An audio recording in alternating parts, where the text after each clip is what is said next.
billahi al-'aliyyil 'azim. Asyhadu an la ilaha illallah wa asyhadu anna Muhammadan abduhu wa rasuluhu la nabiyya ba'dah. Rabbi shrah li sadri wa yassir li amri wa hlul 'uqdatam min lisani yafqahu qawli, amma ba'd. Alhamdulillah, lanjut kita bacakan kitabnya Sharh Darat, ngambil satu fadilah, ngambil satu keberkahan. Mudah-mudahan duduknya kita di sini ada artinya, ada maknanya, ada manfaatnya. Semoga Allah Subhanahu wa taala pintu rahmat, pintu maghfirah, pintu hidayah bisa memperbaiki hati kita, memperbaiki ibadah kita di hadapan Allah Subhanahu wa taala. Amin ya rabbal alamin. Kita lanjutkan wa yuraqibu laula bisirri wal alan wa 'alal ilahi bi kulli amrin awilan. Lan malih arepa nyedak muraqab marang Allah Subhanahu wa taala ing dalem sir lan ing dalem zahir. Lan marih aja ngasi kendu atine kelawan eling marang Allah Subhanahu wa taala. Aja pisan-pisan kumandel marang donya. Aja pisan-pisan lesane ilang zikire nyebut asmane Allah Subhanahu wa taala. Lan aja kendhu nglakokake zikir lan donga tasbih tahlil takbir marang Allah Subhanahu wa taala. Lan sholawat marang Gusti Kanjeng Rasul sallallahu alaihi wasallam. Artine aja nganti urip ing alam donya kelakuane ing dalem amal lan ing dalem tutur omonge ora nandhakake nek ing jero atine duweni iman lan Islam marang Allah Subhanahu wa taala. Jadi, singkatnya kita harus punya pendekatan diri kepada Allah Subhanahu wa taala itu sir lan zahir. Sir itu hati, zahir itu fisik. Jadi yo nek salat aja mung rogone tok sing salat. Nek syahadat yo aja mung lesane tok sing syahadat. Lesane ngakoni Gusti Allah. Ning jero atine gak yakin belas mbek Gusti Allah. Ngiyakini usahane, ngiyakini bondone, ngiyakini sing duweni. Padahal bondone, usahane niku rak bakal mlaku nek boten entuk ijine Allah Subhanahu wa taala. Diizini mlaku, diizini ngamal, diizini ikhtiar. Durung tentu diizini untuk hasil. Obah sehat niku rak berarti entuk ridho, entuk izin awake nikmat sehat. Nek dipikir mikir dirinya masing-masing. Ya. Sehat ini bersyukur enggak kita? Seneng enggak sehat? Tapi ini enggak manfaat. Kudune gelo to sehate ora manfaat to. Malah berarti sehatmu iki mau dadekne langkahmu nyedaki surga apa nyedaki neraka? Berarti nek mbek lara mending ndi? Janjane. Lho kan gitu makanya. Nek kau diterjemahkan di kalimat ini sirron wa zahiron ini tadi sehat tapi ora ibadah.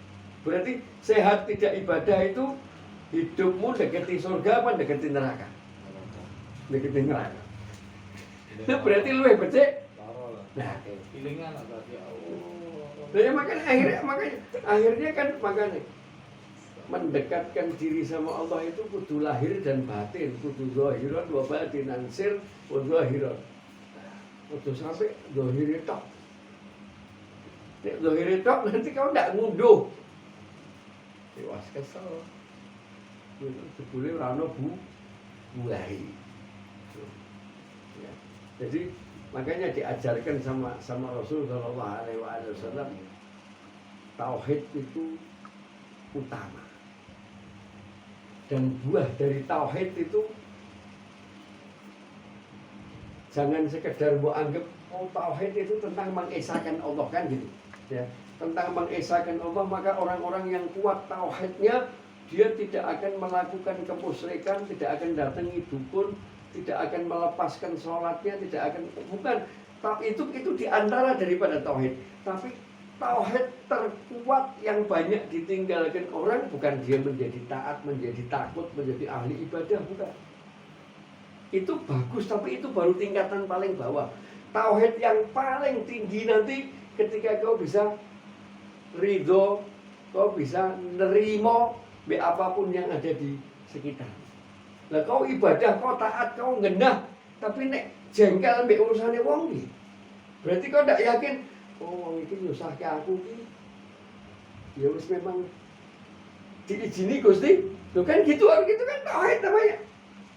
Ketika orang ini datang menyusahkan kau, ketika orang ini datang ngejek kau, ketika orang ini datang dolim sama kau, ketika orang ini datang, itu berarti semua ini jadi cobaan atas kehendaknya. Nah, tauhid itu kan meyakininya sampai ojo tauhid cuma urusannya wah.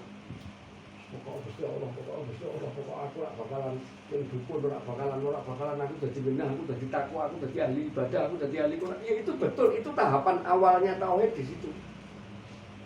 Tapi kalau setelah kau taat, ternyata ono wong ngene kowe jengkel, ono wong ngene kowe, berarti tauhidmu belum sempurna.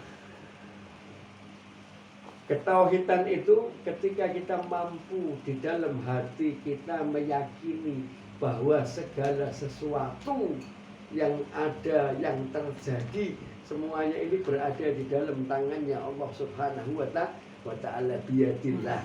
Semuanya atas takdir, atas kehendaknya Allah Subhanahu wa ta'ala.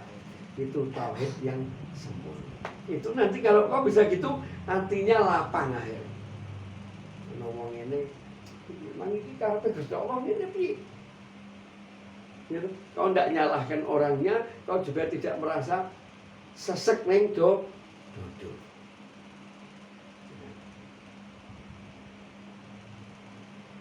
Maka wong kang urip ing alam donya saged nyedak marang Allah Subhanahu wa taala kelawan lahir lan batin, gitu. Sirron wa zahiran, maka wong iku bakal ketata uripe, ketata lisane, ketata amale, ketata lakune lan bakalan lapang dodone, enteng atine. Wong biyen niku, wong kuno niku ora pinter, tapi bener. Kira-kira penting mana? Kau lebih mementingkan, mengutamakan pinter apa bener?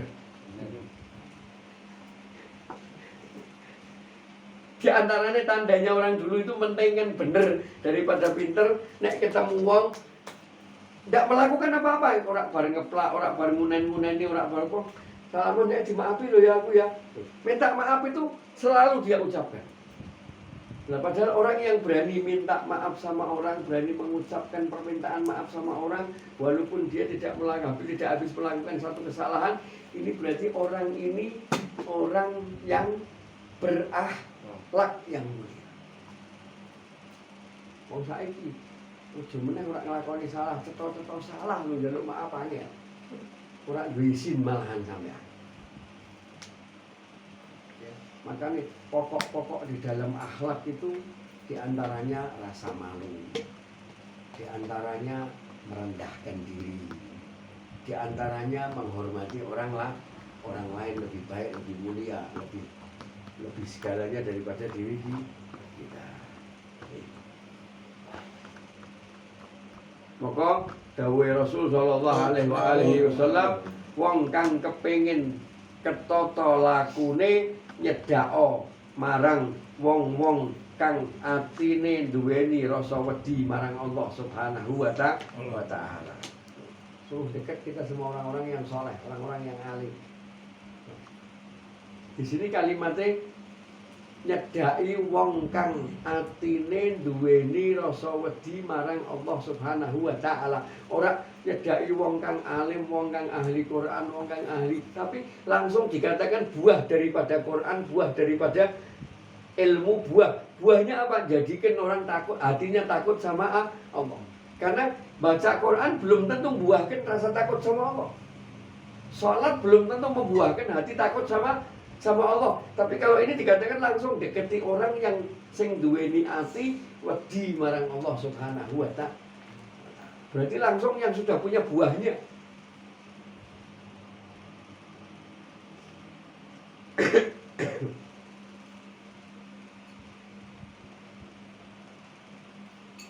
Lan ati kang wedi marang Allah Subhanahu wa ta'ala iku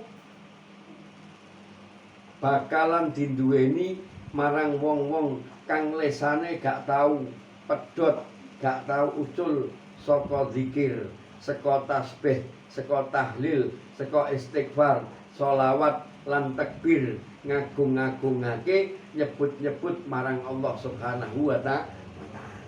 Singkatnya di situ, Pak. Kenapa kok tidak nyebut sholat, Ustaz? Kenapa kok tidak menyebut orang yang tidak meninggalkan sholat, tapi nyebutnya orang yang tidak lepas lesannya berzikir kepada Allah? Karena sholat itu bagian daripada mengingat Allah Subhanahu wa ta'ala. Nah, nek dewe ini kan kelingannya pas sholat tok. Tapi nek kitab ini justru mengatakan, loh, dalam segala hal jangan lepas kau mengingat Allah. Dalam keadaan berdiri, duduk, sujud, tiduran, dalam berjalan, dalam keadaan apapun, jangan pedot, ojo kepedot hubungannya marang Gusti Allah. Ya, jadi singkat saja. Ya, intinya kalau selalu kepengen terjaga hatinya, terjaga tingkah lakunya, ya kita harus selalu punya hubungan sama Allah. Ya caranya punya hubungan sama Allah, ya punya hubungan sama orang-orang yang orang-orang ini menjadi perantaranya Allah. Siapa? Ya Rasulullah SAW. Setelah Rasulullah siapa? Ahli baitihi Nabi, keluarganya Nabi Muhammad, para habaib. Setelah para habaib siapa? Al-ulama. Kenapa? Karena ulama ini warasatil anbiya. Karena di tangannya mereka, di hatinya mereka, di dalam diri mereka lah apa? Al-Quran ini terjaga, akhlaknya Nabi ini terjaga. Tidak hilang. Apapun pekerjaan kita tidak masalah, apapun status kita tidak ada masalah, apapun kedudukan kita tidak ada pengaruhnya dengan hal itu. Pengaruhnya hanya cuma hati. Pengaruhnya dengan takwa. Makanya dikatakan inna akramakum indallahi atqakum. Yang paling mulia, yang paling takwa. Sedangkan takwa itu adanya di dalam hati. Dan hati ini yang megang Allah Subhanahu wa ta'ala. Ya, kalau bermanfaat, sambung sama cerita sambil ngopi.